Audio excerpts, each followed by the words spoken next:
Juges, chapitre 9.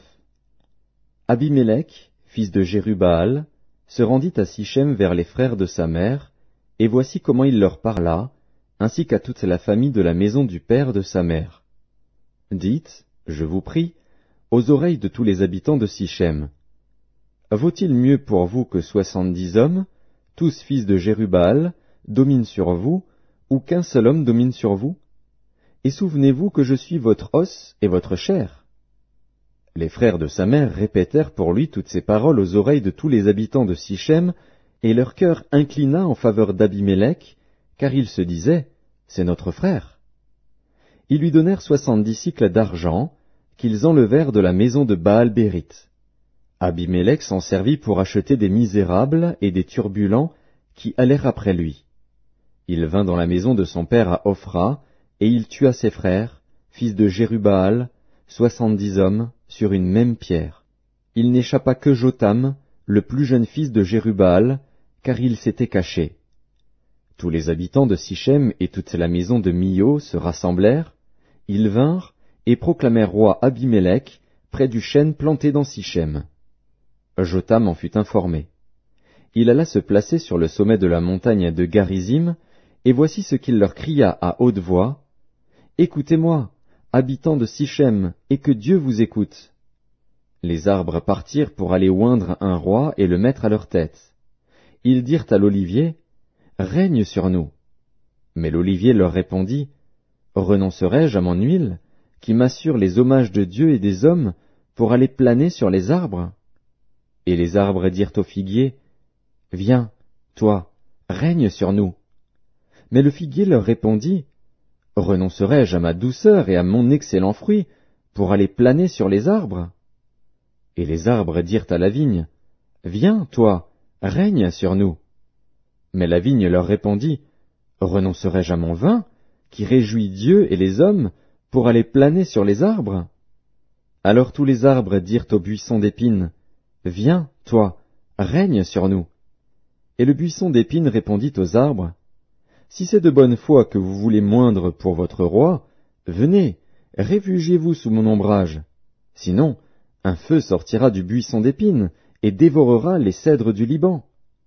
Maintenant, est-ce de bonne foi et avec intégrité que vous avez agi en proclamant roi Abimélec? Avez-vous eu de la bienveillance pour Jérubbaal et sa maison? L'avez-vous traité selon les services qu'il a rendus? Car mon père a combattu pour vous. Il a exposé sa vie, et il vous a délivré de la main de Madian.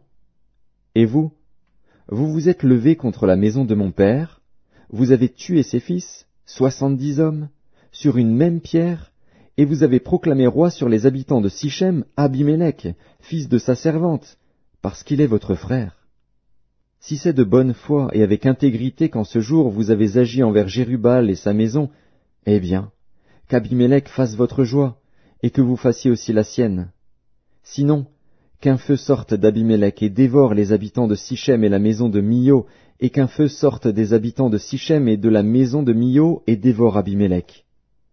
Jotham se retira et prit la fuite. Il s'en alla à Bér, où il demeura loin d'Abimélec, son frère. Abimélec avait dominé 3 ans sur Israël. Alors Dieu envoya un mauvais esprit entre Abimélec et les habitants de Sichem, et les habitants de Sichem furent infidèles à Abimélec, afin que la violence commise sur les 70 fils de Jérubbaal reçût son châtiment, et que leur sang retombât sur Abimélec, leur frère, qui les avait tués, et sur les habitants de Sichem, qui l'avaient aidé à tuer ses frères. Les habitants de Sichem placèrent en embuscade contre lui, sur les sommets des montagnes, des gens qui dépouillaient tous ceux qui passaient près d'eux sur le chemin. Et cela fut rapporté à Abimélec.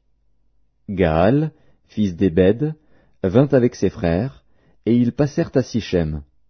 Les habitants de Sichem eurent confiance en lui. Ils sortirent dans la campagne, vendangèrent leurs vignes, foulèrent les raisins, et se livrèrent à des réjouissances. Ils entrèrent dans la maison de leur Dieu, ils mangèrent et burent, et ils maudirent Abimélec. Et Gaal, fils d'Ébed, disait, qui est Abimélec?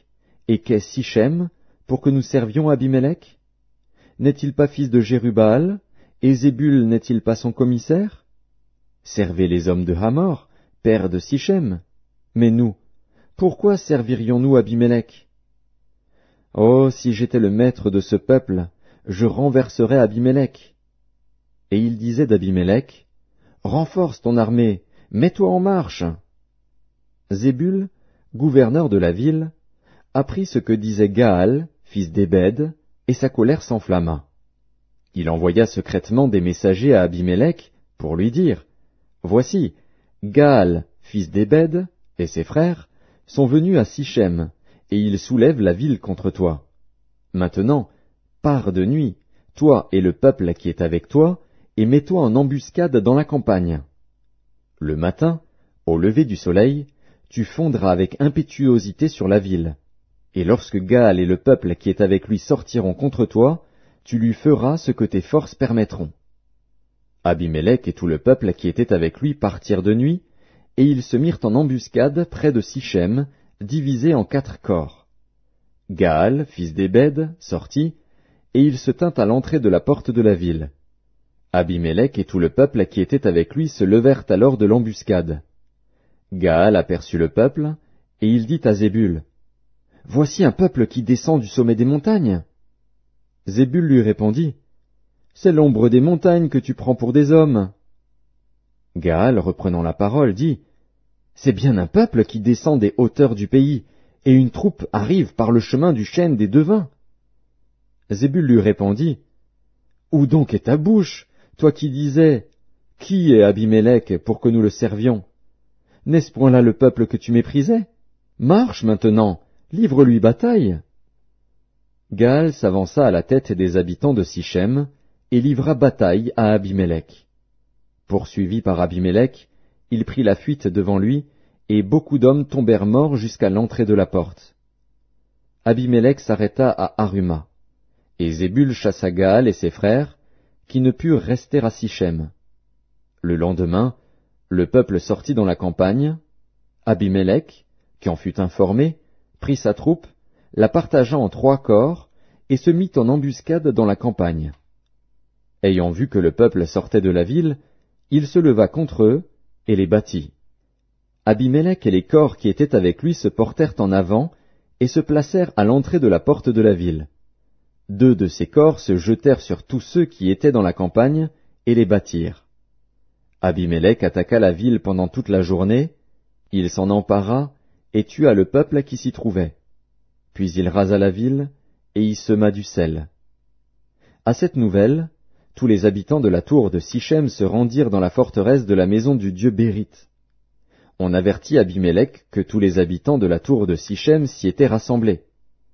Alors Abimélec monta sur la montagne de Tsalmon, lui et tout le peuple qui était avec lui. Il prit en main une hache, coupa une branche d'arbre, l'enleva et la mit sur son épaule. Ensuite il dit au peuple qui était avec lui, « Vous avez vu ce que j'ai fait? Hâtez-vous de faire comme moi. » Et ils coupèrent chacun une branche, et suivirent Abimélec.